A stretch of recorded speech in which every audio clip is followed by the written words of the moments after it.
মনোবীক্ষণ polyclinic, চিকিৎসার জগতে এক দশক। এখন এখানে সব বিষয়ে ডাক্তারবাবু একসাথে তলায়। ফোন করুন 7477799515 এই নম্বরে। বিড়ি শ্রমিকদের মজুরি বৃদ্ধি সহ একাধিক দাবি নিয়ে শামসেরগঞ্জে মিছিল করল ফেডারেশন অফ ওয়েস্ট বেঙ্গল বিড়ি অ্যান্ড টোবাকো ওয়ার্কার্স ইউনিয়নের সদস্যরা। দীর্ঘদিন ধরে বিড়ি শ্রমিকদের মজুরি 267 টাকা করার দাবিতে চলছে আন্দোলন।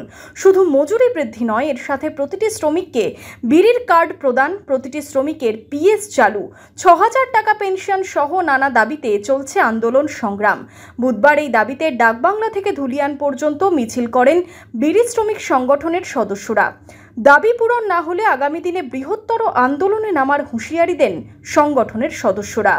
আমাদের গোটা মুর্শিদাবাদ জেলা জুড়ে সিআইটির নেতৃত্বে মুর্শিদাবাদ জেলা বিড়ি মজদুর অ্যান্ড প্যাকার্স ইউনিয়ন এবং মালদা, উত্তর দিনাজপুর, দক্ষিণ দিনাজপুর, পাকুড় সবকে নিয়ে আমরা লড়াই সংগ্রাম করছি। কিন্তু মালিকদের যে অনমনীয় মনোভাব, কিছুতেই তারা আমাদের সঙ্গে এগ্রিমেন্টে বসতে আসছে না। আমরা এই দাবি নিয়ে এসডিওর কাছে গিয়েছি, জেলা শাসকের কাছে গিয়েছি, জেলা সমদপ্তরে গিয়েছি, কোথাও কোনো সুরাহা হচ্ছে না।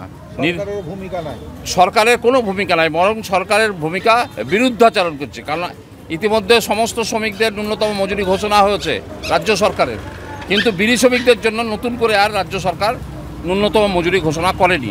যে ঘোষণা করেছিল 268 টাকা 44 পয়সা, সেই দাবি নিয়েই আমরা লড়াই করছি যে সেই মজুরিটা অন্ততপক্ষে মালিকরা দিন।